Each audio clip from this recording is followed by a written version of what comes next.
Good morning dear students. हमने पिछली class में चैप्टर नंबर 3 का शब्द विचार पढ़ा था, उसका पार्ट नंबर 1 पढ़ा था। शब्द किसे कहते हैं?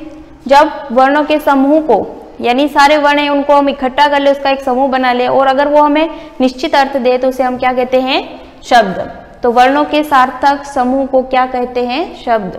शब्द के हमने देखे थे मुख्य रूप से 4 भेद होते हैं। एक होता है उत्पत्ति के आधार पर, रचना के आधार पर, अर्थ के आधार पर और प्रयोग के आधार पर। उत्पत्ति और रचना इन दोनों के आधार पर हम पहले पढ़ चुके हैं। उत्पत्ति के आधार पर यानी शब्द का जन्म कैसे हुआ, यानी कितने प्रकार के होते थे? तत्सम शब्द, तद्भव शब्द, देश शब्द और विदेशी शब्द। तत्सम शब्द कौन से थे? जो संस्कृत भाषा के हैं और सीधे हिंदी में प्रयोग में लाए गए, वे शब्द क्या कहलाते हैं? तत्सम शब्द।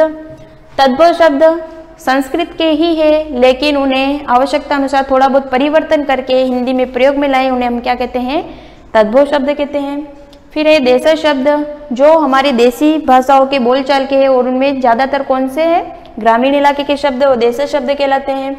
फिर है विदेशी शब्द, जो दूसरे देशों के शब्द है और हमारे यहाँ हिंदी में प्रयोग में लाए गए, उन्हें हम क्या कहते हैं? विदेशी भाषा के शब्द। उसी तरीके से हमने देखा था कि रचना या बनावट के आधार पर भी शब्द कितने प्रकार के होते हैं? 3 प्रकार के। पहला था रूढ़ शब्द, दूसरा यौगिक शब्द और तीसरा योग रूढ़ शब्द। रूढ़ शब्द वे होते हैं जो हम अगर उसके टुकड़े करें और दोनों का ही अलग अलग कोई अर्थ ना निकले तो उसे हम क्या कहते हैं? रूढ़ शब्द। जैसे घर, ग और र दोनों का कोई अलग अलग अर्थ नहीं है, वे क्या है? रूढ़ शब्द। उसी तरीके से यौगिक शब्द, यौगिक शब्द दो से मिलकर बनते हैं और जब दोनों ही शब्दों को अलग अलग करे हैं तो दोनों ही अपना अलग अलग अर्थ देते हैं। जैसे विद्यालय, विद्या और आलय 2 शब्दों से मिलकर बना है। विद्या का अर्थ है अध्ययन और आलय का अर्थ है घर। जहां पर ज्ञान का घर है वो क्या है? विद्यालय। तो दोनों अपना अपना अर्थ दे रहे हैं, वे यौगिक है। योग रूढ़ शब्द क्या होते हैं? जब 2 शब्दों से मिलकर बने होते हैं लेकिन कोई तीसरा अर्थ देते हैं, वे योग रूढ़ कहलाते हैं। जैसे कि लंबोदर, लंबा है जिसका उदर, कौन? गणेश जी। अब हम आगे बढ़ेंगे अर्थ के आधार पर। अर्थ के आधार पर शब्द 4 प्रकार के होते हैं। पहला है एकार्थी शब्द, दूसरा है अनेकार्थी शब्द, तीसरा है समानार्थी और चौथा है विपरीतार्थी। नाम से ही पता चल रहा है एकार्थी। एकार्थी का अर्थ होता है वे शब्द जो एक अर्थ दे। कितने? एक अर्थ दे, वे एकार्थी है। जैसे कि माता, पत्नी, पुरस्कार। फिर है अनेकार्थी। अनेकार्थी का मतलब होता है अनेक अर्थ दे। जो एक शब्द है वो कितने? अनेक अर्थ दे, एक से अधिक अर्थ दे, वे अनेकार्थी हैं। जैसे कि लाल, लाल एक शब्द है, इसका अर्थ होता है रंग, पुत्र। रंग के लिए भी प्रयोग में लेते हैं, पुत्र के लिए भी लेते हैं और कीमती पत्थर के लिए भी इसे प्रयोग में लाते हैं। फिर है समानार्थी या पर्यायवाची। समानार्थी यानी समान अर्थ देने वाले शब्द। आप हमेशा पर्यायवाची शब्द पढ़ते हो, पर्यायवाची शब्द को ही क्या कहते हैं? समानार्थी कहते हैं। पर्यायवाची शब्द ही समानार्थी, और आपकी बुक में बहुत सारे पर्यायवाची और समानार्थी दे रखे हैं, आप उन्हें अच्छी तरीके से याद कर लेना। जैसे कि वायु है, वायु को क्या क्या कहते हैं हम? हवा, पवन, समीर। फिर है जल, जल को क्या कहते हैं? पानी, नीर, तोय, अम्बु। इस तरीके से बहुत सारे ऐसे शब्द हैं जिन्हें एक ही अर्थ के लिए प्रयोग में लाते हैं, उन्हें हम क्या कहते हैं? समानार्थी। अगला है विपरीतार्थी शब्द। विपरीतार्थी का मतलब होता है वे शब्द जो अपने ही अर्थ का उल्टा अर्थ दें, तो वे क्या कहलाते हैं? विलोम शब्द। जैसे ऊंचा, ऊंचा का उल्टा क्या होता है? नीचा। कम, कम का क्या होता है? ज्यादा। आगे, पीछे, दाएं, बाएं, ऊपर, नीचे, ये सारे क्या कहलाते हैं? विलोम शब्द। अब अगला शब्द का भेद देखेंगे हम प्रयोग के आधार पर। प्रयोग के आधार पर शब्द जो है वो मुख्य रूप से 2 प्रकार के होते हैं। पहला होता है विकारी शब्द और दूसरा होता है अविकारी शब्द। अगर आपको एग्जाम में पूछा जाए कि विकारी शब्द किसे कहते हैं या अविकारी किसे कहते हैं, तो आप अगर उसमें कंफ्यूजन हो, कुछ याद नहीं हो, तो आप याद रख लेना विकारी। अपने ऐसे याद करने के लिए बता रही है। विकारी यानी भिखारी। भिखारी क्या करता है कि अपने पैसों के लिए मांगने के लिए क्या करता है? अलग अलग रूप धारण करता है और बदलता रहता है। तो वैसे ही विकारी शब्द की परिभाषा है, यानी वे शब्द जो अपना लिंग, काल, वचन, काल आदि से अपना रूप चेंज कर ले, अपना रूप परिवर्तित कर दे, वे क्या कहलाते हैं? विकारी शब्द। और अविकारी क्या है? जो शब्द लिंग, वचन, काल आदि से अपना रूप परिवर्तित नहीं करते हैं, यानी अगर वो एक वचन का है तो एक वचन में ही प्रयोग में लेते हैं, बहुवचन का है तो बहुवचन में ही लेते हैं, वो अपना रूप कभी भी चेंज नहीं करते हैं, वे अविकारी शब्द कहलाते हैं।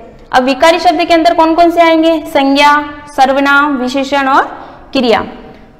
ये चार शब्द जो है वो विकारी के अंतर्गत आते हैं, यानी जो संज्ञा शब्द होते हैं वो लिंग वचन से चेंज होते रहते हैं। जैसे लड़का, लड़का एक संज्ञा है, लेकिन जब यहाँ पर लिंग चेंज होगा तो वो क्या बन जाएगा? लड़की। तो उसने अपना रूप चेंज कर लिया। अब अविकारी जो शब्द होते हैं वो मुख्य रूप से चार प्रकार के होते हैं: क्रिया विशेषण, संबंध बोधक, समुच्चय बोधक और विस्मयादि बोधक। ये किसी भी लिंग, वचन, काल से अपना रूप परिवर्तित नहीं करते हैं। और इनकी जो क्लासें हैं संज्ञा, सर्वनाम, विशेषण, क्रिया, क्रिया विशेषण, संबंध बोधक, समुच्चय बोधक, विस्मयादि बोधक, इन सब के अलग अलग चैप्टर दे रखे हैं। इसके बारे में हम विस्तृत रूप से आगे पढ़ेंगे। तो आपको ये पूरा चैप्टर समझ में आ गया होगा। शब्द किसे कहते हैं? वर्णों के सार्थक समूह को शब्द कहते हैं। मुख्य रूप से चार भागों में बांटा है: उत्पत्ति, रचना, अर्थ, प्रयोग। फिर अर्थ के चार व्यय है: एकार्थी, अनेकार्थी, समानार्थी और विपरीतार्थी।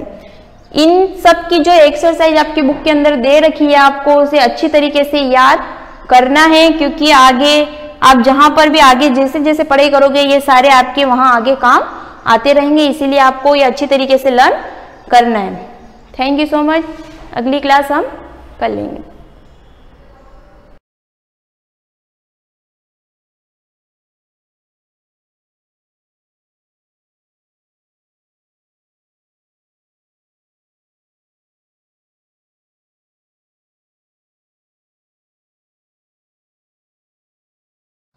Hello student, good morning, welcome in class. Last time मैंने आपको 3.1 करवाई थी। उसमें 3.1 में मैंने फर्स्ट क्वेश्चन आपको करवा दिया था, जिसमें रैशनल नंबर को हमें नंबर लाइन पर रिप्रेजेंट करना था। क्लियर? अब आपकी नेक्स्ट क्वेश्चन देखना कि write the following integer as a rational number. मैंने आपको ये भी बताया था कि जब इंटीजर दे रखे हो डायरेक्टली, जैसे -2, 1, 3 ऐसे सोन कुछ भी दे रखा हो, तो उसको आप रेशनल नंबर में कैसे कन्वर्ट करोगे। मैंने आपको बताया था कि आपको उसमें डिनोमिनेटर में आपको 1 यूज़ करना है, बताया था। तो जैसे आपके क्वेश्चन नंबर सेकंड है, सेकंड का ए वाला देखना।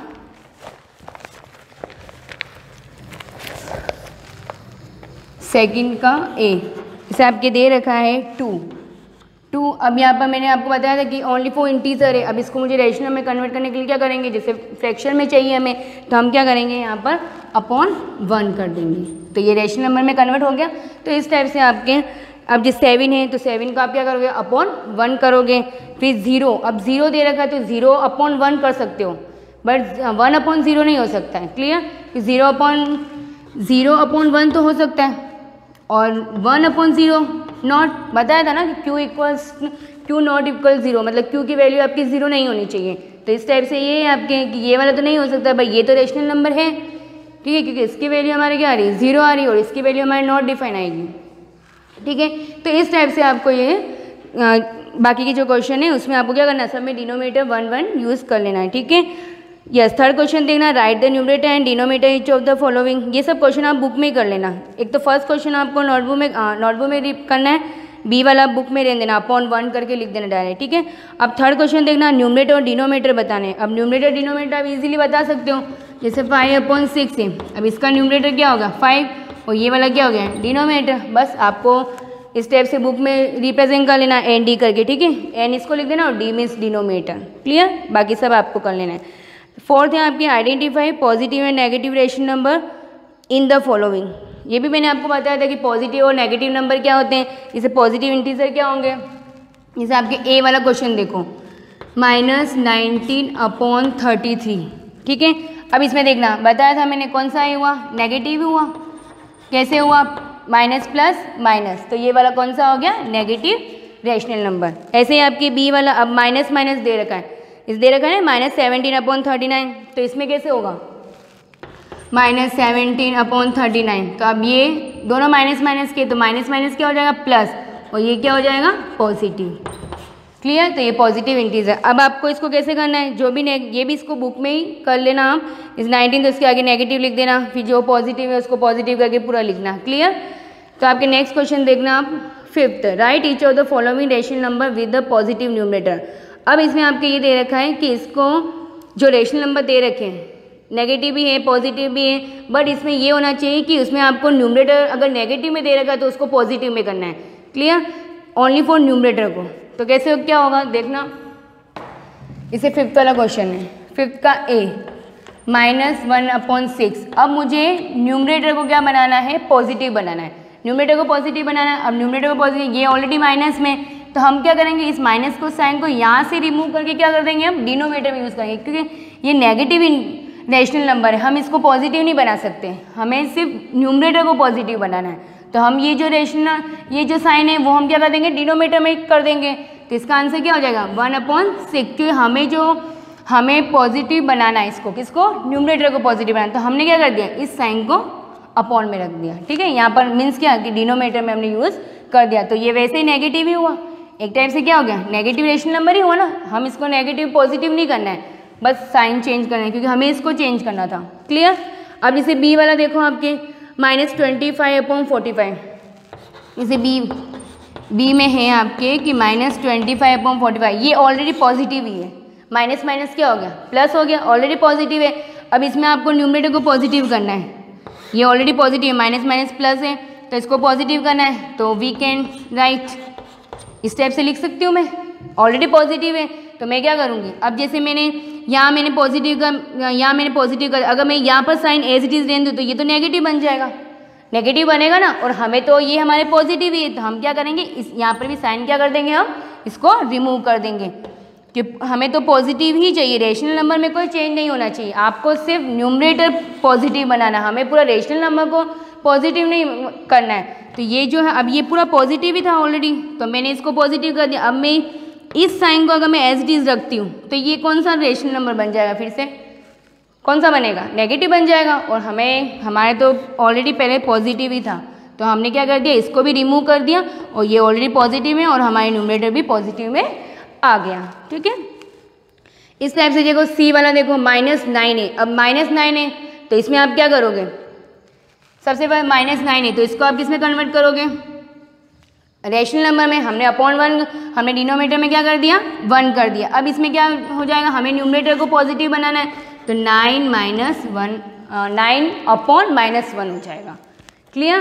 तो इस टाइप से आपको डी वाला आप देख लेना। अब डी में भी दोनों पॉजिटिव है, तो मैंने बताया आपको बी वाला तो सेम वैसा ही करना है। ठीक है, ये भी आप बुक में ही कर लेना।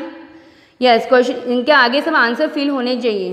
ठीक है, क्वेश्चन नंबर 6 देना, right the following rational number with the positive denominator.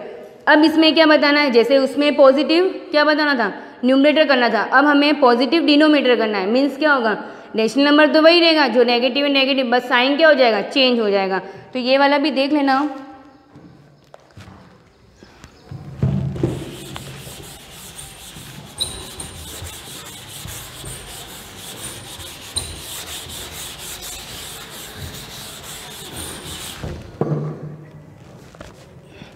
जे 6 का देखो A 2/-9, ये ऑलरेडी नेगेटिव है, नेगेटिव रेशनल नंबर, ये नेगेटिव ही होना चाहिए, पर हमें क्या करना है, डिनोमिनेटर को पॉजिटिव करना है। तो डिनोमिनेटर को पॉजिटिव करने के क्या करेंगे, -2/9 ऐसे लिख सकते हैं ना, और है नेगेटिव ही, इसको नेगेटिव ही रखना है अपने को। भाई इसका जो साइन था वो हमने क्या कर दिया, न्यूमरेटर में यूज़ कर लिया। क्लियर? और इसको पॉजिटिव बनाना था, ये पॉजिटिव में आ गया। अब आपके नेक्स्ट है 17/30 माइनस, ठीक है, ये भी ऑलरेडी नेगेटिव है। अब मुझे इसको न्यूमरेटर को प्लस बनाना है, तो क्या करूँगी, -17/30 आ गया। तो जो रिमेनिंग है सी वाला देखो, अब सी में देखो -14/11 है, इसमें आपको वही सेम वैसा ही करना है, ऑलरेडी पॉजिटिव रेशनल नंबर है, तो इसको आप क्या कर दोगे, दोनों साइड माइनस माइनस वैसे प्लस हो जाएंगे, तो यहाँ पर क्या हो जाएगा, -14/11 आंसर आ जाएगा। क्लियर? डी भी सेम वैसा ही है, ये कर लेना आप। यस, क्वेश्चन नंबर 7 देना, right down the following rational number in the standard form. अब स्टैंडर्ड फॉर्म भी मैंने बताई थी, मीन्स सिंपलेस्ट फॉर्म। क्या होती है सिंपलेस्ट फॉर्म? अब सिंपलेस्ट फॉर्म, लोवेस्ट फॉर्म, जैसे कल बताया था ना मैंने आपको, माइनस, जैसे आपके ये क्वेश्चन ही है, क्वेश्चन नंबर 7 का ए कर ये, अब -18/36, कौन से टेबल से डिवाइड हो रहा है, सेम टेबल से सेम टाइम कट करना है, बताया था मैंने आपको, मतलब लोवेस्ट फॉर्म में जब तक दोनों एक दूसरे से कट नहीं कटे तब तक आपको इसको सॉल्व करना, मतलब लोवेस्ट फॉर्म इसकी फाइंड करनी है। अब इसकी लोवेस्ट फॉर्म क्या फाइंड होगी, देखना -18/36। कौन से टेबल से, स्टार्टिंग 1 का टेबल तो लेना नहीं है आपको, डायरेक्ट 2 के टेबल से ही करना है। 2 के टेबल से भी हो रहा है, कल मैंने ये भी बताया था आपको कि मतलब हाईएस्ट टेबल भी यूज़ कर सकते हो। अगर आपको 18 का टेबल आता हो तो डायरेक्ट आप 18 के टेबल से कट करो, आपको 9 का टेबल आता हो तो डायरेक्ट 9 के टेबल से, नहीं तो 2 से स्टार्ट कर सकते हो, 3 के टेबल से भी कर सकता है। क्लियर, तो दोनों को सेम टेबल से करना है, ऐसे नहीं कि ये 2 से कर दिया तो ये 3 से कर दिया, ये चीज़ आपके रॉन्ग हो जाएगी। अब देखो अगर मैं डायरेक्ट 18 के टेबल से काटती हूँ तो 18 के टेबल से डायरेक्ट क्या हो जाएगा, 18 1 ज़ा 18 और 18 2 ज़ा 36। अब देखो दोनों कट गए, 1/2 आ गया। अब 1/2 तो किसी एक टेबल में एक साथ नहीं आता है, तो हम क्या करेंगे, अब इस माइनस साइन को यहाँ यूज़ करें, हमें साइन इग्नोर नहीं करना है, ठीक है। -1/2 ये इसका आंसर। ऐसे ही बी वाला देखो 5/23। अब ये तो किसी एक टेबल में एक साथ नहीं आते किसी के टेबल में, तो ये तो एज इट इज ही रहेगा, और जो रिमेनिंग सी और डी वो आपको करना है, ठीक है। माइनस जो भी साइन है ये इग्नोर नहीं करना है, इसको आपको करना है। जैसे ये दे रखा है तो यहाँ माइनस लगाना है आपको, समझ में आया, वरना ये रॉन्ग हो जाएगा। यस, क्वेश्चन नंबर 8 देखना, write down the 3 rational number equivalent to each of the following.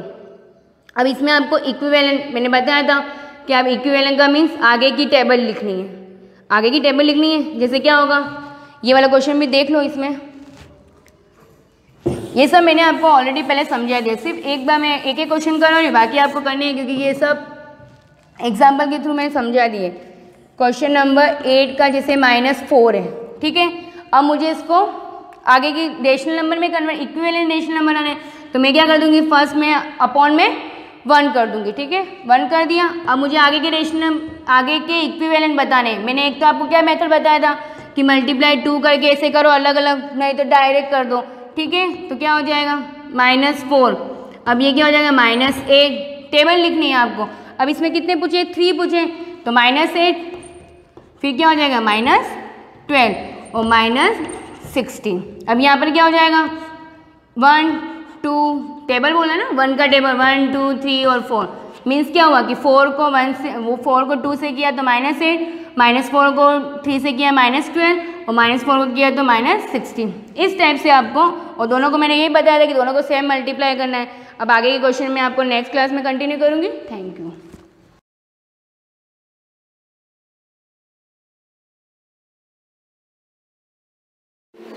Good morning class 7। Digestive system जो पढ़ रहे थे ह्यूमन का, वो कंप्लीट कर लिया था हमने। उसका लास्ट एनर्जी फ्रॉम फूड, उसमें 2 चीज़ें आपको ज़रूर मेंशन करनी है। उस पूरे पैराग्राफ में से 2 पैराग्राफ दे रखे हैं, उसमें से एक तो डेफिनेशन लिखनी है और उसके बाद मैंने जो रिएक्शन आपको लिखवाई थी बोर्ड पे वो चीज़ मेंशन करनी है। उसके अलावा नहीं लिखना है कुछ भी, और उतनी ही चीज़ आपको वापस लर्न करनी है, क्योंकि फूड से एनर्जी कैसे मिलती है वो उसमें क्लियर हो जाएगा।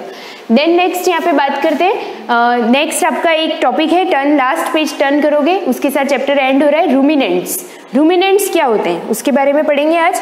यहाँ पे आपको रूमिनेंट्स के लिए एक काऊ का डायग्राम दिया हुआ है ना, तो आप समझ जाओ कि रूमिनेंट्स की कैटेगरी में कौन आता है। तो एक काऊ या उसके जैसे एनिमल आते हैं जो हर्बीवोरस होते हैं, जो सिर्फ प्लांट और प्लांट प्रोडक्ट को इंटेक करते हैं as a food. Some higher mammals like goat, sheep, cow, buffalo etcetera, कुछ ये सारे एनिमल कौन सी कैटेगरी में आते हैं, हर्बीवोरस, जो सिर्फ प्लांट प्रोडक्ट खाते हैं। Have typical variation in their digestive system, इनके डाइजेस्टिव सिस्टम में कुछ वेरिएशन होता है। वेरिएशन मीन्स विभिन्नता, कुछ डिफरेंस बात होती है, डिफरेंट चीज होती है। दिस हर्बीवोरस मैमल्स, मैमल्स क्यों बोलेंगे हर्बीवोरस, क्योंकि ये प्लांट प्रोडक्ट को खा रहे हैं, और मैमल्स इसलिए बोलते हैं क्योंकि ये डायरेक्ट बेबी को बॉर्न करते हैं, एग्स नहीं देते। जो एग्स देते हैं उनको एग लेइंग एनिमल्स बोलते हैं। जो डायरेक्ट बेबी को बॉर्न करके उनकी पेरेंटल केयर देखते हैं, यानी उनको प्रॉपर उनकी देखभाल करते हैं, उनको हम मैमल्स बोलते हैं। मैमल्स का मीनिंग आपको समझ में आ गया होगा, जो एनिमल्स डायरेक्ट बेबी को बॉर्न करते हैं। एग्स में से बेसिक एक चीज वो होती है जिसमें एग में से बेबी बाहर निकलता है, किसी भी एनिमल का या किसी का भी, बर्ड का या किसी का भी। लेकिन कुछ एनिमल जो डायरेक्ट बेबी को बॉर्न करते हैं तो वो कहलाते हैं mammals. Have complicated stomach which consist of 4 chamber. इनका जो मैमल्स हर्बीवोरस मैमल्स है, इनका स्टमक थोड़ा सा कॉम्प्लिकेटेड होता है, थोड़ा सा डिफरेंट टाइप का होता है, जो नॉर्मली किसी भी दूसरे एनिमल का नहीं होता। इनके स्टमक में 4 चैम्बर बने होते हैं। हमारा स्टमक सिंपल सा था, एक पाउच जैसा था, जे शेप का था या एस शेप का था, तो उस शेप में कुछ नहीं था, बस स्टमक था, उसके अंदर कुछ मसल्स वॉल थी, इनर वॉल, जो हमारे फूड को चर्न करके काइम बना रही थी, ये चीज़ थी। लेकिन इनके स्टमक में 4 चैम्बर होते हैं, कुछ डिफरेंट चीज़ हो गई। स्टमक में 4 चैम्बर, जिनके नेम है रूमेन, रेटिकुलम, ओमेसम और एबोमेसम। इनके स्टमक में 4 चैम्बर हो गए, जिनके नाम हो गए ये।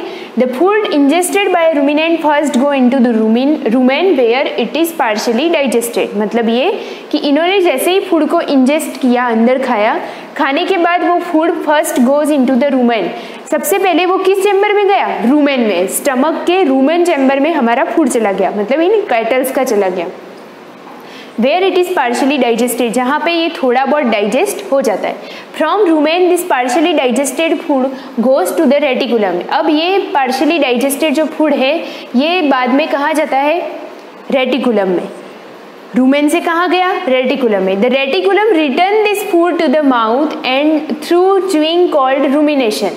वापस क्या होता है? वापस देखो यहाँ पे कि पार्शियली एक बार तो फूड गया माउथ से जैसे ही काऊ ने चबा लिया, उसको च्विंग कर लिया, च्विंग करने के बाद वो रूमेन नाम के चैम्बर्स में जाएगा। क्योंकि स्टमक में 4 चैम्बर बने हुए, तो सबसे पहले रूमेन चैम्बर को यूज़ करेंगे। रूमेन चैम्बर में खाना चला गया, उसके बाद में वहाँ पर फूड का थोड़ा पार्शियली डाइजेशन हो जाएगा। पार्शियली डाइजेशन के बाद वो नेक्स्ट कौन से चैम्बर में चला जाएगा? रेटिकुलम में। रेटिकुलम चैम्बर में जाने के बाद वो फूड उसके वापस कहाँ आएगा? Return to mouth. यहाँ लिखा है ना, return this food to the mouth. अब वापस क्या होगा? इसके रेटिकुलम फूड चैम्बर में जाने के बाद थोड़े टाइम के बाद ये फूड उसके वापस माउथ में आएगा। वापस माउथ में आएगा यानी ऑटोमेटिक नहीं आएगा, ये इसको वापस खींचेगा। क्यों खींचेगा? And through chewing called rumination. क्योंकि ये एनिमल्स क्या करते हैं, एक बार फूड को पार्शियली डाइजेस्ट करके अंदर उतार देते हैं। क्योंकि इनको जब भी फूड मिलता है ना, ये ऐसे सोचते हैं कि जब फूड मिल जाए तो फटाफट खा लो, फिर पड़े पड़े बैठे बैठे इसको डाइजेस्ट करेंगे। हम ऐसा नहीं कर सकते, हमें जब भी खाना है प्रॉपर उसको च्विंग करके ही चबा के अंदर उतारना है, नहीं तो क्या होगा? स्टमक प्रॉब्लम हो जाएगी। बट इनके अंदर ये होता है कि जब भी इनको खाने को मिलता है, ये फटाफट से खा के एक बार रूमेन और रेटिकुलम चैम्बर में खाना भेज देते हैं, और रेटिकुलम चैम्बर से फिर वापस खाना अपने माउथ में घुमाते रहते हैं। इसलिए आपने देखा होगा, बहुत बार देखा होगा कि जब भी कोई गाय या जब भी कोई बफेलोज ऐसे बैठे रहते हैं, गॉट वगैरह, तो वो बैठे बैठे क्या करते हैं? अपना मुंह चलाते रहते। खाली भी बैठे होंगे ना, सोते सोते भी वो क्या करेंगे? अपना मुंह चलाते रहेंगे। दैट मीन्स वो खाना खा रहे, हाँ खाना खा रहे, बट लेते हुए तो दिखाई नहीं दे रहे। वो क्या करते हैं? अपने रूमेन और रेटिकुलम चैम्बर से फूड को वापस खींचते हैं, उसको प्रॉपर डाइजेशन करते हैं, या प्रॉपर उसको चबाते हैं। प्रॉपर चबाने के बाद उसको वापस भेजते हैं 3rd चैम्बर में। It is the particular activity which gives this animal the name ruminants. क्योंकि ये दो बार अपना खाना 2 बार चबाते हैं, इसलिए इनको क्या बोला जाता है? रूमिनेंट्स। तो जो एनिमल 2 बार अपना खाना चबाते हैं, उन सबको रूमिनेंट्स में रख दिया जाता है। After through chewing, the food is swallowed second time and then it is digested in the other 2 chamber, namely omasum. और एक बार च्विंग करने के बाद वापस फूड कहाँ जाता है? 3rd चैम्बर में जाता है, जिसका नाम क्या है? इसने रखा है ओमेसम एंड देन एबोमेसम। वही रूमेन रेटिकुलम के बाद माउथ में फूड आएगा, वापस एक बार चबाएंगे, फिर वापस अंदर उतारेंगे, तो अंदर उतारने के बाद वो वापस रूमेन में नहीं जाएगा। अब जब वो उतारेंगे तो वो किस चैम्बर में जाएगा? वो जाएगा omasum and then abomasum.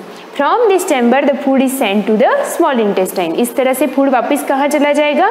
Small intestine में। मतलब हमारे स्टमक से सीधा स्मॉल इंटेस्टाइन में जाता है, बट इनके स्टमक में थोड़ा सा कॉम्प्लिकेशन होता है, इनके 4 चैम्बर होते हैं, तो वो चैम्बर भी अपना डाइजेस्टिव सिस्टम में रोल निभाते हैं, और उसके बाद स्मॉल इंटेस्टाइन में फूड जाता है, जहाँ पर फूड का और जहाँ पर न्यूट्रिएंट्स का एब्जॉर्प्शन हो जाता है।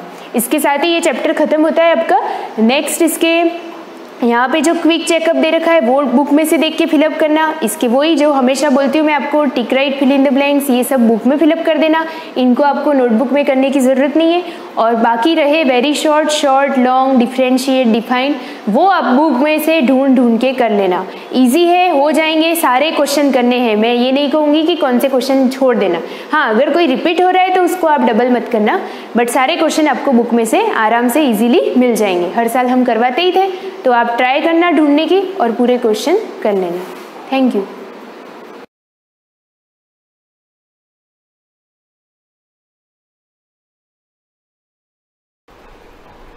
गुड मॉर्निंग स्टूडेंट्स, अपन लेसन 3 पढ़ रहे थे तो दिल्ली सल्तनत, इसके अंदर अपने अलग अलग डायनेस्टीज़ के बारे में पढ़ रहे थे। तो आप लोगों ने 2 डायनेस्टी पढ़ ली थी, स्लेव डायनेस्टी और खिलजी डायनेस्टी। खिलजी डायनेस्टी के अंदर लास्ट जो अपने पढ़ा था जलाउद्दीन खिलजी और अलाउद्दीन खिलजी के बारे में पढ़ा था। उसके बाद उनके शासन का अंत हो जाता है और नेक्स्ट जो डायनेस्टी आती है वो आती है तुगलक डायनेस्टी। आज जो हम रीड करने वाले हैं वो तुगलक डायनेस्टी के बारे में रीड करेंगे कि किस प्रकार तुगलक डायनेस्टी ने खिलजी डायनेस्टी के ऊपर अपना पावर स्थापित किया था और वह शासन से हट गए थे और नया शासन यहाँ पे स्थापित हो गया था। The Tughlaq dynasty ruled for nearly 100 years. तो क्या दे रखा है, इन्होंने शासन कितने सालों तक किया था? लगभग 100 सालों तक। It had 2 powerful sultan, Mohammad bin Tughlaq and Firoz Shah Tughlaq. अब इसमें आपको पूछा जाता है कि तुगलक डायनेस्टी के पावरफुल सुल्तान कौन से थे, तो क्या आएगा answer? Mohammad bin Tughlaq and Firoz Shah Tughlaq. First जो अपन पढ़ेंगे गयासुद्दीन तुगलक। इसका जो शासन चला था 20 से 25 AD तक। Ghiyasuddin Tughlaq was the founder of Tughlaq dynasty. Underline करना है इसको। जितने भी डायनेस्टी के फाउंडर है इनका पीछे क्वेश्चन आएगा कि किस डायनेस्टी की स्थापना किसने की थी या किसने उसको खोजा, तो सबके मैं अंडरलाइन करवा रही हूँ। आप इनको एज ए नोट्स के रूप में भी लिख लेना और पीछे वैसे भी आपके मैच द फॉलोइंग दे रखे तो उसमें भी आपके ईजी रहेगा। In 1323 he defeated the ruler of Warangal and annexed his territory। क्या दे रखा है? 23 के अंदर इन्होंने रूरल ऑफ वारंगल एक क्षेत्र का नाम है, उसके ऊपर और उसके आसपास के जो क्षेत्र थे, एनेक्सेट का मतलब होता है कब्जा कर लिया, टेरिटरी का मतलब उसके आसपास के जो क्षेत्र थे उनके ऊपर कब्जा कर लिया। A war of succession was going on in Bengal, क्योंकि उस समय क्या हो रहा था बंगाल में, पिछले भी जो अपन ने खिलजी डायनेस्टी और स्लेव डायनेस्टी पढ़ी थी तो उसमें भी आया था कि नासिरुद्दीन जो था वो कुतुबुद्दीन ऐबक और इनका जो शासन चल रहा था उस समय उन्होंने आसपास के सारे क्षेत्रों के ऊपर अधिकार कर लिया था खिलजी डायनेस्टी के अंदर, लेकिन किसके ऊपर अधिकार नहीं कर पाए थे? वो खाली बंगाल के ऊपर। तो यहाँ पर क्या हो रहा था, बंगाल में अभी सक्सेशन का मतलब होता है उत्तराधिकार, कि बंगाल का राजा कौन बनेगा, इस बात के लिए उनके आपस में ही युद्ध हो रहा था। तो इसका फायदा किसने उठाया? गयासुद्दीन तुगलक ने। Ghiyasuddin took advantage of such a situation and invaded Bengal. दे रखा है यहाँ पर, गयासुद्दीन ने क्या किया यहाँ पर, इस एडवांटेज का, इस सिचुएशन का उसने लाभ उठाया और उसने बंगाल के ऊपर आक्रमण कर दिया। He suppress the rebel and in this way Bengal become a part of his empire. यहाँ पर उसने विद्रोह कर दिया। रिबेल का मीन्स होता है विद्रोह करना, यहाँ पर विद्रोह कर लिया और अब बंगाल उनके एम्पायर का क्या हो गया था, एक पार्ट हो गया था। लास्ट तक जब हम पढ़ रहे थे अलाउद्दीन खिलजी तक, उन्होंने भी अपने आसपास के सारे क्षेत्रों पर अधिकार कर लिया था, सिर्फ बंगाल ही एक ऐसा क्षेत्र बचा था जिसके ऊपर वो अपना शासन स्थापित नहीं कर पाए थे। तो यहाँ पर तुगलक डायनेस्टी ने क्या कर दिया, उन लोगों की आपस की जो लड़ाई हो रही थी उसका फायदा उठाकर बंगाल के ऊपर अपना अधिकार जमा लिया था। He suppressed the Mongol invaders several times. He was succeeded by his son Juna Khan, who took the title of Mohammed bin Tughlaq. क्या दे रखा है? He suppressed the Mongol invaders several times. Mongol invader आया, पीछे भी आया Genghis Khan के बारे में, इसने बहुत बार अटैक किया लेकिन वो क्या हुआ, सफल नहीं हो पाया। He was succeeded by his son, उसका जो पुत्र था जूना Khan, who took the title of Mohammad bin Tughlaq, जिसको किसकी उपाधि दी गई? मोहम्मद बिन तुगलक की उपाधि दी गई। अब अपन पढ़ेंगे मोहम्मद बिन तुगलक, यानी कि यहाँ पर गयासुद्दीन तुगलक का जो शासन होता है वो खत्म हो जाता है। अब जो उसका पुत्र आता है उसका नाम है मोहम्मद बिन तुगलक। ऐसे उसका नाम क्या है? जूना खान, लेकिन उसको उपाधि क्या दी गई? मोहम्मद बिन तुगलक की। Mohammad bin Tughlaq was one of the most remarkable ruler of Tughlaq dynasty. During his region his empire covered the region from Peshawar in the north and Madurai in the south and from Sindh in the west to Assam in the east. ये जो line दे रखी है इसका मतलब ये दे रखा है कि इन्होंने अपना शासन कहाँ से कहाँ तक स्थापित किया था। तो कहाँ से स्टार्ट हुआ था? पेशावर इन द नॉर्थ में, मदुरई साउथ तक, from Sindh in the west and Assam in the east, यहाँ तक इन्होंने अपना शासन स्थापित कर लिया था, यानी कि इतना जो एरिया था वो इनके अंडर में आ गया था। Administrative blunders, military failures and revolts weakened Mohammad bin Tughlaq. लेकिन इसकी जो प्रशासनिक व्यवस्था थी वो क्या हो गई थी? अच्छी नहीं चली थी। इसकी सेना के जो भी कार्य थे वो भी फेल हो गए।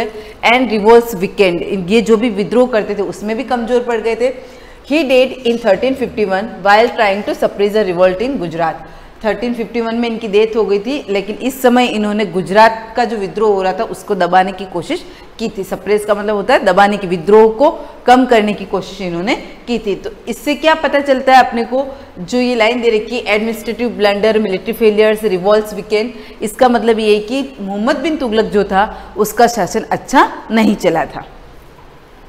टैक्सेशन इन द दोआब, अब जो दोआब का क्षेत्र था जो यमुना रिवर के पास में आता है, वहाँ पर इन्होंने कितना टैक्स लिया था, कितने लोगों के ऊपर टैक्स लेते थे, कितना अत्याचार करते थे, उसके बारे में दे रखा है। In order to increase revenue collection the sultan raised taxation in Doab region. देखो क्या दे रखा है, in order to increase, increase का मतलब क्या होता है, बढ़ाना, किसको, रेवेन्यू कलेक्शन, जो भी राजस्व इकट्ठा करते थे, जो भी टैक्स लेते थे, तो उस समय राजा ने ऑर्डर दे दिया कि जो भी आप टैक्स ले रहे हो, कहाँ का, दोआब क्षेत्र का, उस टैक्स को क्या कर दिया जाए, इंक्रीज कर दिया जाए, उसको बढ़ा दिया जाए। The tax were increased at the time when there was famine in Doab owing to failures of rain. देखो, और कब, किस पोजीशन में उन्होंने ये टैक्स बढ़ाया था, the tax were increase at the time when there was famine, जब सूखा पड़ गया था। फेमाइन का मतलब क्या होना, सूखा पड़ना, अकाल पड़ना। In the Doab owing to failure of rain, जब बारिश नहीं हो रही थी, अकाल पड़ गया था, सूखा पड़ गया था, ऐसी स्थिति में उन्होंने क्या किया था, टैक्स को बढ़ा दिया था। जब अपन ने अलाउद्दीन खिलजी के बारे में पढ़ा था तो उसमें लास्ट पॉइंट ये आया था, जितना किसानों का प्रोडक्शन होता था उसका 1/2 क्या करते थे, वो टैक्स के रूप में लेते थे। लेकिन इन्होंने टैक्स कब बढ़ाया, जब सूखा पड़ गया था, बारिश नहीं हो रही थी, लोगों के पास ऑलरेडी कुछ नहीं था, उस समय इन्होंने टैक्स बढ़ा दिया था। The peasant instead of paying tax abandoned their lands, लेकिन पीजेंट का मतलब क्या होता है, यहाँ पर किसान ही होता है। इंस्टेड ऑफ पेइंग टैक्स, उन्होंने टैक्स देने की बजाय अपनी जमीन को छोड़ना स्वीकार कर लिया, क्योंकि उनके पास इतना पैसा था ही नहीं कि वो टैक्स दे, तो उन्होंने क्या किया, अपनी जो भूमि थी उसको छोड़ना स्वीकार कर लिया, लेकिन टैक्स देना एक्सेप्ट नहीं किया था।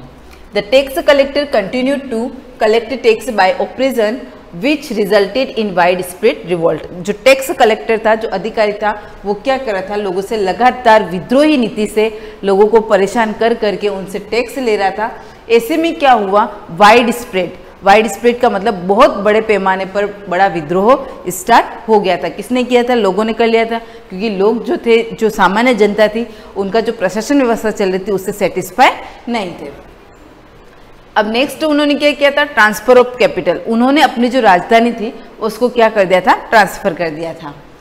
In 1327 Mohammad decided to transfer his capital from Delhi to Devagiri in Deccan because Devagiri was situated the middle of his kingdom. देखो कहाँ से कहाँ ट्रांसफर की थी, दिल्ली टू देवगिरी, यानी कि इनकी कैपिटल पहले स्टार्ट में कौन सी थी, दिल्ली, तो कहाँ, इसको कहाँ शिफ्ट किया इन्होंने, Devagiri, because Devagiri was situated in the middle of his kingdom. क्यों स्थापित किया था कि देवगिरी जो शहर था वो इनके राज्य के बीच में था।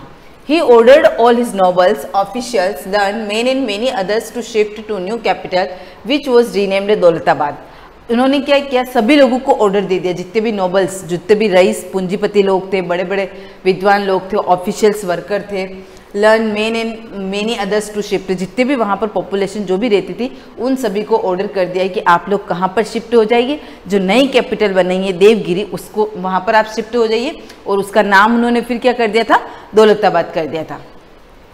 In spite of many arrangements, the distance of 1,500 km was too long for the people to bear the hardship of the journey। अब वहाँ का जो सफ़र था वो कितना किलोमीटर था, 1,500 किलोमीटर, और उस समय लोगों के पास ऐसी कोई सुविधा नहीं थी कि वो डायरेक्ट वहाँ से पहुँच जाए, तो लोगों को वो जो यात्रा करने में जो परेशानी आई थी उससे लोग और ज़्यादा परेशान हो गए थे।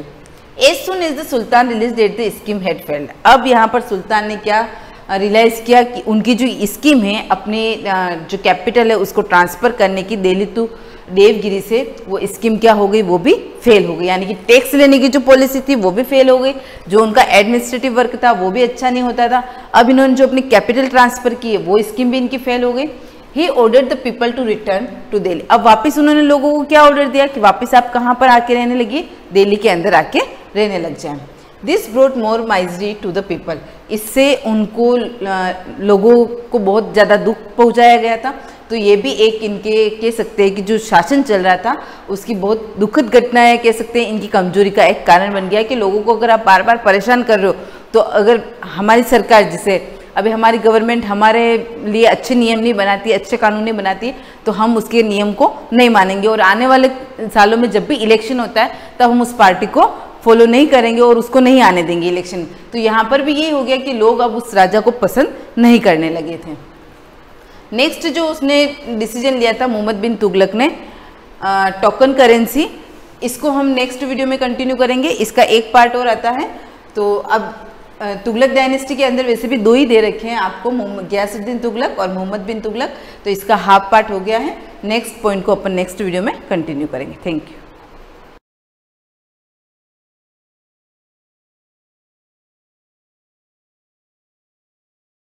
कल हमने ऊन प्राप्त करने के चरणों के बारे में पढ़ा था कि उनसे हम ऊन कैसे प्राप्त करें। आज हम रेशम के बारे में पढ़ेंगे। रेशम, सिल्क के रेशे भी जांतव रेशे होते हैं। जांतव रेशे जो जंतुओं से प्राप्त होते हैं, तो रेशम भी जांतव रेशा कहलाता है। रेशम के कीट रेशम के फाइबर को बनाते हैं। रेशम प्राप्त करने के लिए रेशम के कीटों को पालना रेशम कीट पालन कहलाता है। रेशम प्राप्त करने के लिए रेशम के कीट को पाला जाता है, जिसको हम क्या कहेंगे, रेशम कीट पालन, यानी कि सेरीकल्चर। याद कर लेना, सेरीकल्चर, रेशम के कीट को पालना।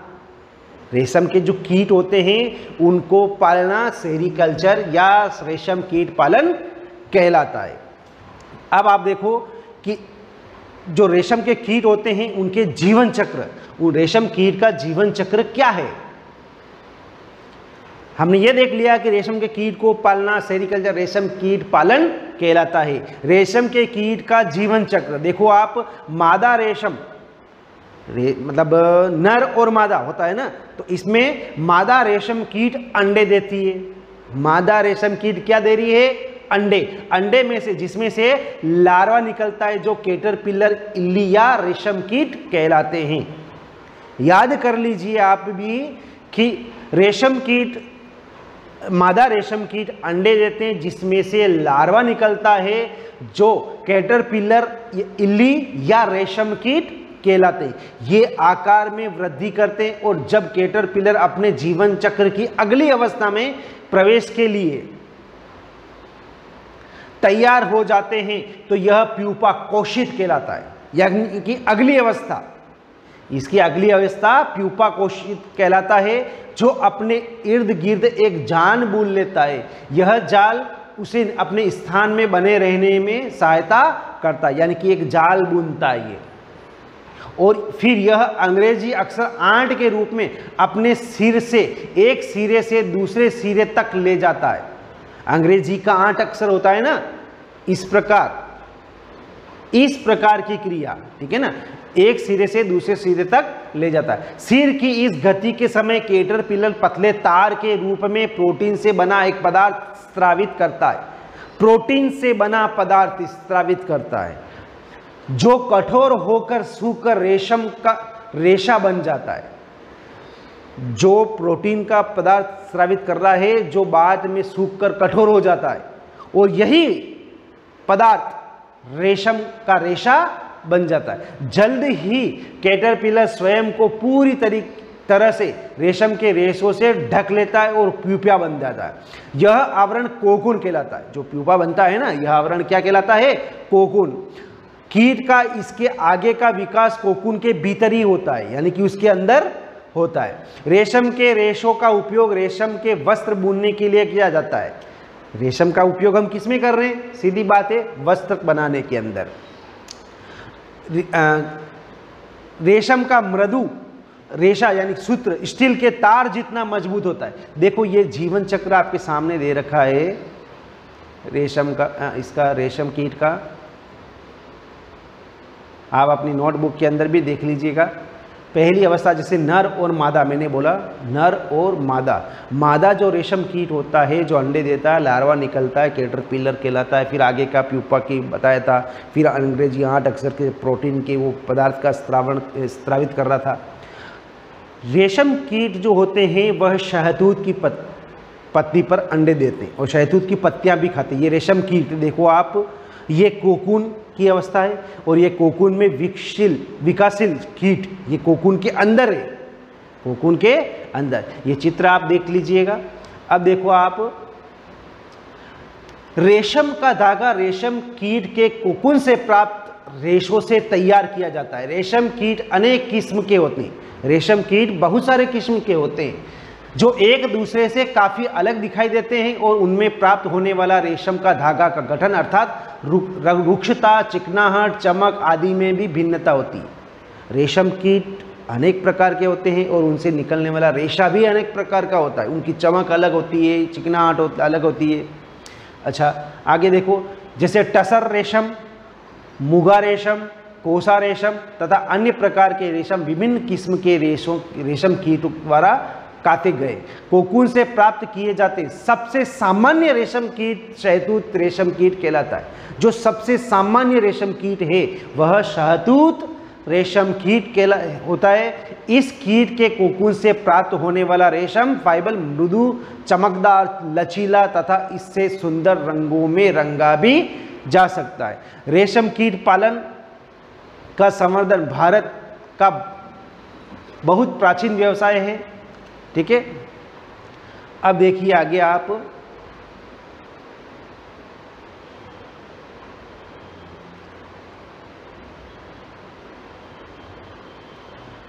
कोकून से रेशम तक। अब जो कोकून बना है उससे रेशम हम कैसे प्राप्त करेंगे? रेशम प्राप्त करने के लिए रेशम के कीटों को पाला जाता है और उनके कोकून को एकत्रित करके रेशम फाइबर प्राप्त किए जाते हैं। अब रेशम कीट पालन देखो, कोई मादा रेशम कीट एक बार में सैकड़ों अंडे देता है।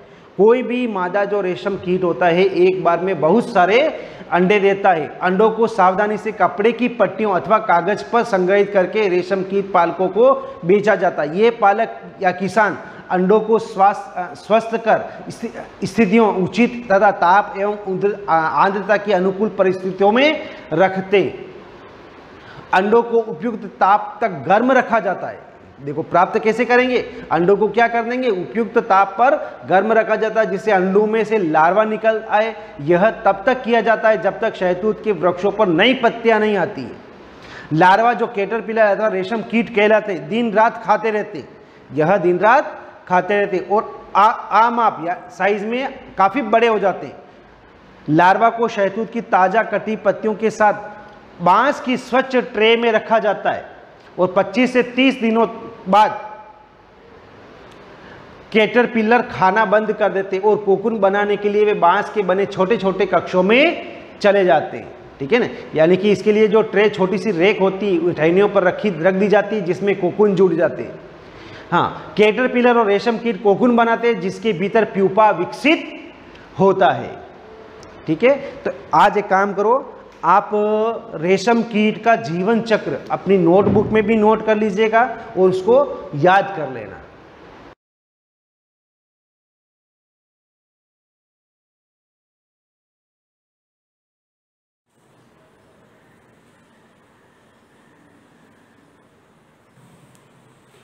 Good morning class. Last time हमने प्रश्नावली 1.2 के बारे में चर्चा की थी। अब प्रश्नावली पर 1.3 के बारे में आज चर्चा करेंगे। 1.3 सवाल नंबर पहला देखिए, इसका एक्सरसाइज 1.3 निम्नलिखित गुणनफलों को ज्ञात कीजिए। आपको गुणनफलों को ज्ञात करना है। देखो सवाल नंबर पहला देखिए, इसके अंदर ए देखिए 3 × -1। देखो इसके अंदर मैंने आपको पहले ही बताया था कि आपको मैंने 4 नियम बनाए थे, 4 चिन्हों का ज्ञान बताया था। पहला था प्लस की संख्या का गुणा प्लस की संख्या से करते तो क्या आता है प्लस। दूसरा मैंने बताया था माइनस की संख्या का गुणा माइनस की संख्या से करते तो भी क्या आता है प्लस। तीसरा मैंने जो आपको बताया था वो बताया था कि प्लस की संख्या का गुणा माइनस की संख्या से करते तो क्या आता है माइनस, और माइनस की संख्या का गुणा प्लस की संख्या से करते तो क्या आता है माइनस। इस प्रकार तो यहाँ पे एक प्लस की संख्या और दूसरी क्या है माइनस की। यहाँ प्लस के 3 है और ये माइनस के, प्लस की संख्या का गुणा माइनस की संख्या से करेंगे तो क्या आएगा माइनस आएगा। तो सबसे पहले इसका आंसर माइनस लिख दो और 3 का गुणा 1 से करोगे तो क्या आएगा -3। ये हो गया 1। उसी प्रकार ऐसे करेंगे आगे। देखो सवाल नंबर दूसरा भी इसी तरह से सी देखो, इसका मैं सी बता रहा हूँ, ध्यान से देखना। सी क्या कहेगा देखो -21 × -30। मैंने आपको बताया था हल में क्या लेना, आपको माइनस की संख्या का माइनस की संख्या से गुणा करते हैं तो क्या आता है प्लस, ये आपको पता होना चाहिए, ठीक है। और इन दोनों का गुणा करके क्या है 21 दिया 63, 0 का 0, 21 का गुणा 3 से करेंगे 630 हो गया ये, तो प्लस के 630 आंसर है इसके। इसी कड़ी में मैं आगे बढ़ते देखो ई देखो, ई के अंदर क्या है -15 कोष्टक इंटू 0 इंटू -18, ध्यान से देखना। अब इसके अंदर आपको थोड़ा सा ध्यान रखना है, जब ऐसी तीन संख्या आ जाएगा आपको घबराना नहीं, आपको घबराना नहीं, तीन संख्या देख करके आराम से तसल्ली से याद करना है। देखो यहाँ क्या है माइनस की संख्या है, ये क्या है प्लस की संख्या है। आपको पता होना चाहिए कि -15 का गुणा 0 से कम पर क्या है, माइनस की संख्या है, प्लस की संख्या है, माइनस का गुणा प्लस से करेंगे क्या आएगा माइनस, और 15 का 0 से गुणा करेंगे क्या आएगा 0। 0 अपने आप में 0 होता है, माइनस का प्लस का इससे कोई फर्क नहीं पड़ता है, 0 अपने आप में 0 ही होता है, ठीक है। तो 15 का गुणा में 0 से गुणा 0 आएगा और -18, और वापस करेंगे से 0 का -18 से गुणा करके क्या आएगा 0। ये सिंपल है, कुछ भी नहीं है। उसी प्रकार f लिखिए, e के बाद f, ठीक है। इसके मतलब d और जो d है वो आपको करना है, ठीक है, d और d आपको करना है। e मैंने बता दिया, f लिख लीजिए, ये f बता रहा हूँ -12 इंटू -11 इंटू 10, ध्यान से देखना, -12 इंटू -11 इंटू 10, यहाँ से देखना ध्यान से कि माइनस की संख्या का पहले ये माइनस संख्या, दोनों माइनस की संख्या, माइनस की संख्या का गुणा माइनस की संख्या से करते हैं क्या आता है प्लस, ठीक है। और 12 का गुणा 11 से करो, 12 का गुणा मैं 11 से करूंगा, देखो पहले इन दोनों का गुणा कर रहा हूँ, फिर जो आएगा उसका 10 से गुणा करूंगा, देखो पहले इन दोनों को हल कर रहा हूँ, ये माइनस है और ये माइनस है, माइनस का गुणा माइनस से क्या तो प्लस हो गया।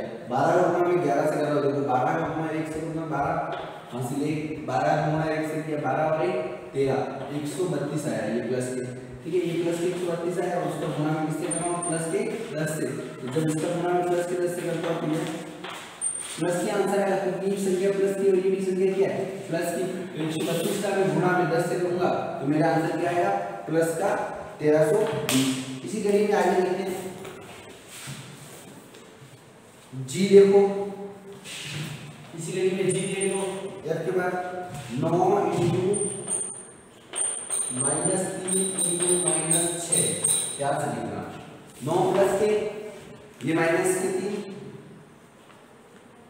प्लस की संख्या ये माइनस की संख्या है, तो प्लस की संख्या का गुणा माइनस की संख्या से मतलब क्या आएगा माइनस, ठीक है। ये 9 का गुणा 3 से गुणा माइनस के 27, माइनस के 27 दोनों का गुणा हो गया, फिर इंटू -6, ये माइनस का ये माइनस का दोनों का गुणा करके क्या आएगा प्लस, और 6 का गुणा में कर रहा हूं 27 से, देखो 7 6 माइनस का तो हासिल 4, 6 2 12 और 4 16, ये 162 हो गया, ठीक है इसका आंसर।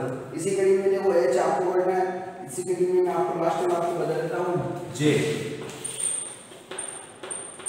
ठीक है j ले लीजिए, -3 इंटू -6 इंटू -2 इंटू -1,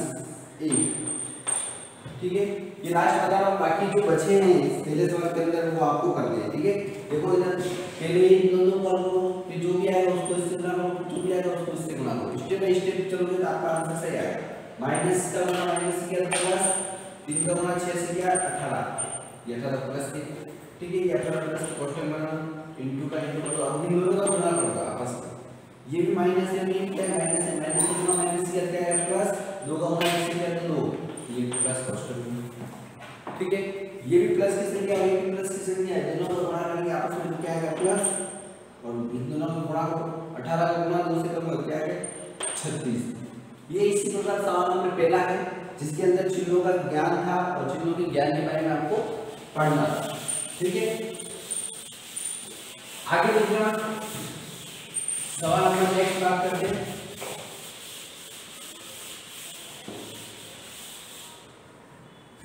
देखो इसी कड़ी में आगे सवाल नंबर दूसरा क्या किया है, निम्नलिखित को सत्यापित कीजिए। सत्यापित करना है यानी सिद्ध करना है। सत्यापित कैसे करना है, एक में बता रहा हूँ, दूसरा आपको करना है। ये काम करता हूँ बी में बता देता हूँ, दूसरे का बी में बता रहा हूँ, ये आपको करना है, घबराना नहीं है आपको। यहाँ लिखा है -21 कोष्टक में लिखा हुआ है, ठीक है, इंटू बड़ा कोष्टक -4 छोटे कोष्टक में, फिर प्लस फिर -4 छोटे कोष्टक में बड़ा कोष्टक बंद ब्रैकेट, फिर आगे देखो हल किया हुआ -21 इंटू -4, ठीक है, फिर प्लस बड़ा कोष्टक -21 इंटू -6 बड़ा कोष्टक बना। देखो इसको देखा जाए तो इसके अंदर नियम कौन सा लग रहा है, वितरण नियम लग रहा है। कौन सा नियम लग रहा है, वितरण। देखो a into B plus C, तो a into B plus a into C, ये हो गया आपके 21, b हो गया 4, c हो गया -6, यानी a into B a into C, ठीक है, a इंटू बी हो गया a इंटू सी हो गया। इसको हल करवा लो। तो सबसे पहले -21 का -21 लेने दो, ठीक है, इसको हल करो। कोष्टक वाले को -4 का -4 कोष्टक बोलते हैं, आगे क्योंकि ये प्लस है, प्लस का गुणा -4 सॉरी प्लस का गुणा -6 से करेंगे क्या हो जाएगा, माइनस, पहले हम LHS हल करते हैं, सॉरी LHS हल करते हैं। देखो इसको हल कर रहा हूं मैं, -21 का 21 इंटू का इंटू -4 का -4, ठीक है, ये प्लस है और ये क्या है माइनस, प्लस का गुणा माइनस से क्या दो -6, ध्यान से देखना। आगे इसको हल करो, देखते रहो, -21 इंटू माइनस वाली संख्याओं को जोड़ करके क्या करना है, माइनस का निशान लगाना है। यहाँ माइनस के 4 और माइनस के 6 कितने हो गए, माइनस के 10 हो गए, ठीक है, ये माइनस के 10 हो गए। अब देखो ये माइनस के 21 और ये माइनस के 10, -21 इंटू -10 को माइनस क्या होते हैं, प्लस, ये प्लस के 210, ये हो गया अपना LHS। कितना आंसर आया, 210। इसी प्रकार से क्या कर रहा हूँ, RHS ले रहा हूँ, देखो RHS क्या है, ले रहा हूँ, इसको हल कर रहा हूँ। देखो ध्यान से, पहले दोनों को हल करो, ब्रैकेट खोल पहले, ये -21 और ये क्या है 4, दोनों का गुणा करो, -21 इंटू 4, 21 इंटू 4 गुणा क्या आएगा, देखो 4 करो 4, माइनस माइनस क्या गुणा करेंगे प्लस, 4 का गुणा 1 से करेंगे 4 और 4 का गुणा 2 से करोगे क्या आएगा 8, ये प्लस के 84 हो गए, ठीक है, कोष्टक में करो तो प्लस, इसी प्रकार इन दोनों का गुणा करो, ये भी -21 और माइनस के 6, माइनस इंटू माइनस क्या बनेंगे प्लस, 6 का गुणा 1 से किया 6 का गुणा 2 से किया 12, ये प्लस के 126, तो दोनों को ऐड करो, प्लस के 84 ये भी प्लस है, प्लस का गुणा प्लस से करेंगे प्लस के 126 और दोनों को जोड़ेंगे तो 6 4 और 10 का 0 हासिल 1, 8 और 9 10 और 11 हासिल 1 और 1 बचा इधर, तो 210, इन 210 क्या आ गया, प्लस के 210 इधर आए, प्लस के 210 इधर आए। इसका मतलब क्या हो गया, LHS बराबर RH, ठीक है।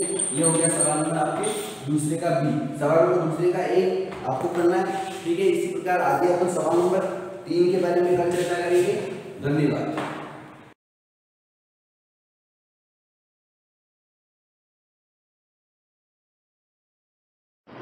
Good morning class.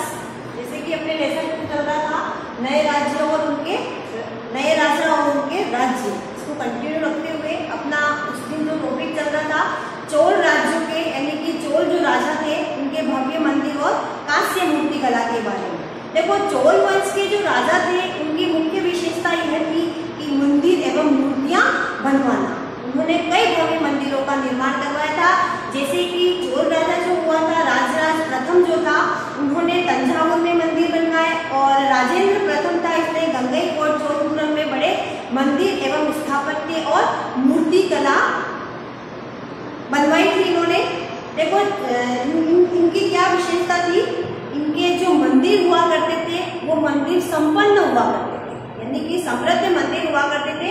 उस समय के जो भूस्वामी थे, जो धनी व्यक्ति थे, सामंत वर्ग था, जैसे कि व्यापारी वर्ग थे ना, तो ये लोग क्या करते थे, मंदिर के आसपास में जो जमीन जो होती थी, भूमि जो हुआ करती थी, उसको वो क्या करते थे, दान देते थे, यानी कि मंदिर के पेटे में दान दे दिया करते थे। अब क्या है कि वो जो जमीन जो हुआ करती थी वो कृषि योग्य होती थी, उसमें फसल उगाई जाती थी, है ना, तो फसल की जो उपज आती थी वो सारी क्या करते थे, मंदिर के खर्च में उसको लगाई जाती थी। इसी प्रकार से देखो इसके साथ साथ क्या है, वहां पर बस्तियां भी बसने लग जाती, यानी कि मंदिर के आसपास बहुत सारे लोग भी रहने लग जाते थे, जैसे कि उसमें है पुरोहित है, मालाकार है, बावर्ची है, जैसे मूर्तिकार है, संगीतकार है, नर्तक है, ये लोग क्या करते थे, उनके आसपास, मंदिरों के आसपास रहने लग जाते थे।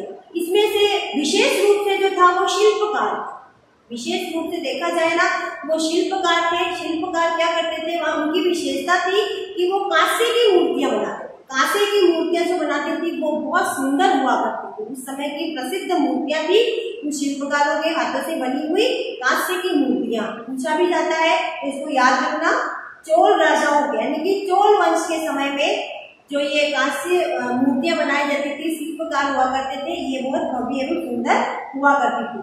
देखिए इस प्रकार से हम देख सकते हैं कि ये जो मंदिर हुआ करते थे ये पूजा आराधना के केंद्र ही नहीं थे, बल्कि ये क्या थे, आर्थिक से, सामाजिक से और सांस्कृतिक जीवन के केंद्र भी थे।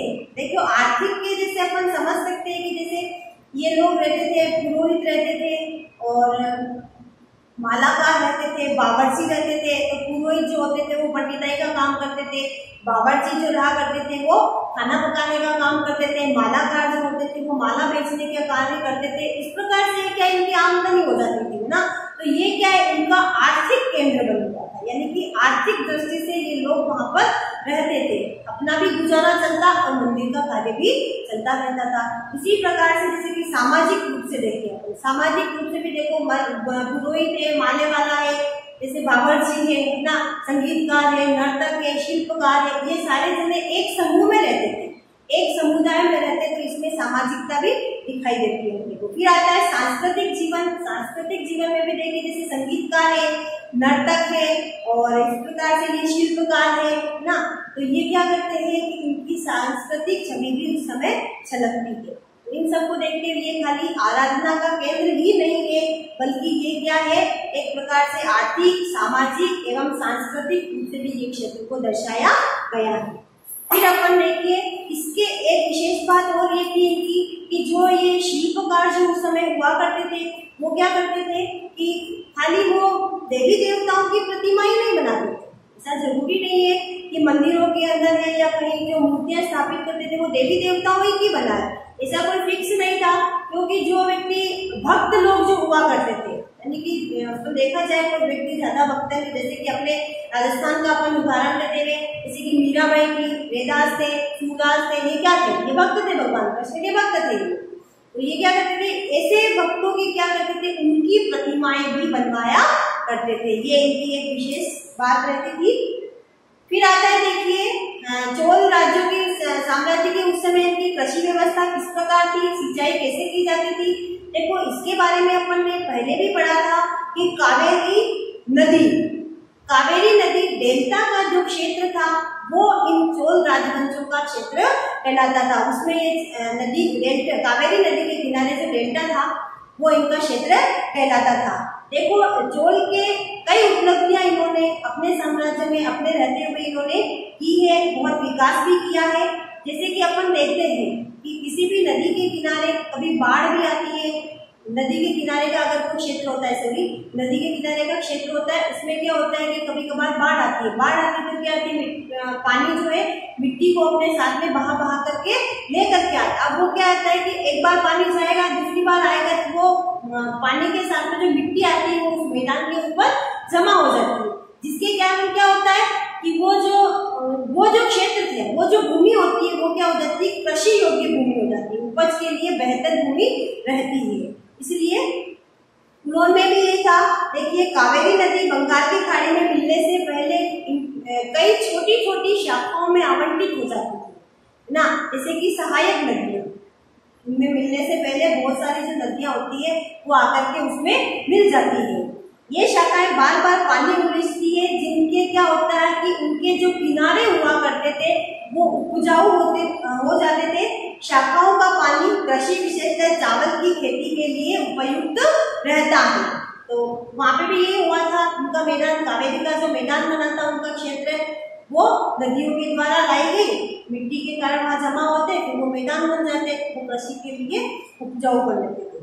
इसी प्रकार अपन देखते हैं कि तमिलनाडु के दूसरे हिस्सों में पहले ही विकसित हो चुकी थी कृषि, यानी कि इन चोल राजवंशों के काल में ही, पर 5वीं और 6ठी सदी में आकर के यानी कि उच्च पैमाने पर, अच्छी यानी कि बड़े पैमाने पर कृषि की शुरुआत हुई थी। इस समय क्या हुआ था कि जैसे कि बाढ़ आती है तो बाढ़ के पानी को रोकने के लिए तटबंध बनाए जाते थे। जैसे कि अपन बांध बनाए जाते हैं अभी अपने, उस समय वो तटबंध यानी कि तट को बांधा जाता था जिससे कि पानी बना ले गए वहां पर। आज में तो अपन देखते हैं कि बांध बनाने के कारण बिजली भी पैदा करते हैं, अपने सिंचाई की व्यवस्था भी होती है, पेयजल की भी होती है। तो उस समय में ये प्रक्रिया शुरू हो गई थी। कुछ इलाकों में देखिए जंगलों को साफ भी किया जाता था, जाने लगा, यानी कि उस भूमि को भी कृषि योग्य बनानी थी। और कुछ क्षेत्रों के अंदर जमीन को समतल भी किया जा रहा था, उसको भी कृषि योग्य भूमि बनाने के लिए। डेल्टा क्षेत्रों में बाढ़ को रोकने के लिए तटबंध भी उस समय बनाए जा रहे थे। इसी प्रकार से पानी को खेतों तक पहुंचाने के लिए यानी कि उसी बांध के अंदर से उनको नहरों का निर्माण भी किया जा रहा था। कई क्षेत्रों में एक साल में 2 फसलें भी उगाई जाती थी। देखो उन जगह पर भी क्या है कि वापस बांध के माध्यम से खेतों तक वापस उसको कैसे पहुंचाई जाए, इसके लिए सिंचाई कृत्रिम रूप से करना भी आवश्यक होती थी। सिंचाई करने के लिए भी देखिए बहुत सारी पद्धतियां यानी कि अलग अलग अपनाई जाती थी। जैसे कि कुछ इलाकों में बहुत सारे कुएं भी खुदवाए जाते थे बारिश के पानी को रोकने के लिए, जैसे कि बड़े बड़े सरोवरों का निर्माण भी किया जाता था। यानी कि कृत्रिम रूप से अपन उसमें अगर पानी भरा होगा तो अपन कृत्रिम रूप से उस खेतों के लिए अपन कभी भी नहरों के द्वारा है या पाइपलाइन के द्वारा है, कभी भी अपन उस तक सिंचाई कर सकते हैं।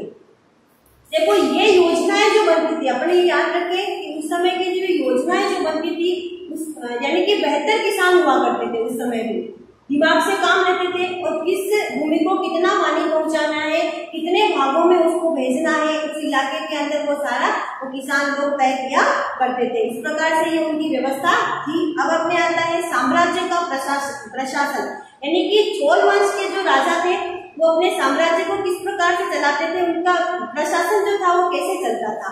अब इसके अंदर भी देखिए प्रशासन किस प्रकार संगठित था। किसानों की जो बस्तियां हुआ करती थी, यानी कि उस कावेरी क्षेत्र में यानी किसानों की जो बस्तियां हुआ करती थी वो उर के नाम से जानी जाती थी, उर कहलाती थी। ये याद रखना आप, किसानों की बस्तियां क्या कहलाती थी, उर कहलाती थी। उस समय खेती भी सिंचित और समृद्ध थी। इस तरह से गांव के अंदर जो समूह होता था उसको नाडू कहा जाता था। यानी कि किसानों की बहुत सारी बस्तियां मिलकर के धीरे धीरे कई सारे गांव बनने लगे थे और वो गांव के जो बहुत सारे गांव बनके के एक समूह बनता, एक क्षेत्र बनता था, वो कहलाता उस समय नाडू कहलाता था। अब प्रशासन की सुविधा को सुचारू रूप से चलाने के लिए क्या था, ग्राम परिषद और नाडू यानी कि कई गांव के मिला करके जो धनी परिवार हुआ करते थे या जो सामंत वर्ग हुआ करते थे वो लोग क्या करते थे, उनको उच्च स्थान दिया, तो वो इस नाडू में और ग्राम परिषद के अंदर कार्य करते थे।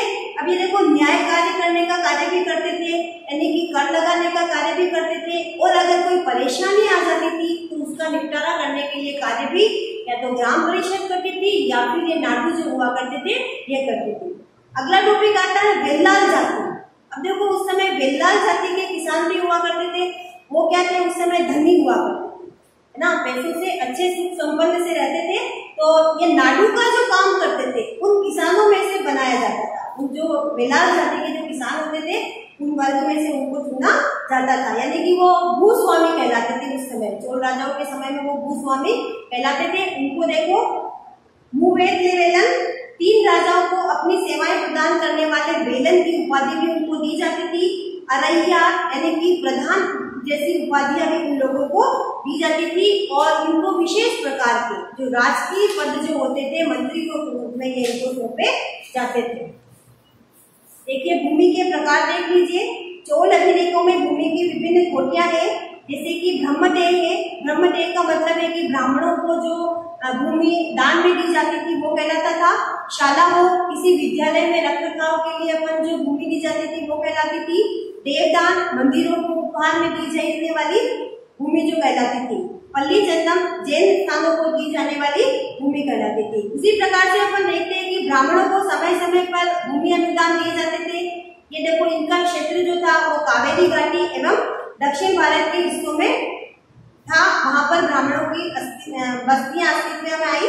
अब देखिए ब्राह्मण जो होते थे वो ब्रह्मदेह यानी कि उस भूमि को सुरक्षित रखने के लिए वो क्या क्या करते थे, ब्राह्मण जो थे वो सभाएं बनाते थे, यानी कि विभिन्न प्रकार की सभाएं होती थी। उन सभाओं के अंतर्गत वो क्या करते थे कि समितियां बनाते थे, अलग अलग समितियां बनाते थे। जैसे कि शिलालेखों में प्राय जो लिखे होते हैं, शिलालेखों पर यानी कि जो भी समितियां वगैरह सभा वगैरह बनाई जाती थी उन शिलालेखों में लिखी जाती थी, मंदिरों की दीवारों पर उनको लिखा जाता था।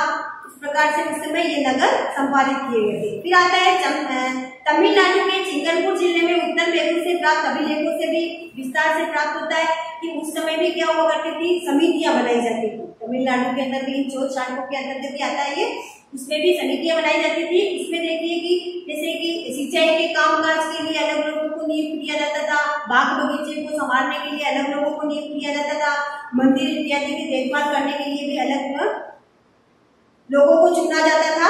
अब देखिए उनको किस प्रकार चुनते थे, उनके नाम तालपत्र के छोटे छोटे टिकटों पर लिख दिए जाते थे और उसके पश्चात क्या उनको एक घड़े के अंदर डाल दिया जाता था या फिर किसी छोटे बच्चे के माध्यम से है या उनको निकलवाया जाता था। फिर अगर उसमें जिस किसी का भी व्यक्ति का नाम होता तो वो क्या करता कि वो उस समिति के अध्यक्ष के लायक रहता था।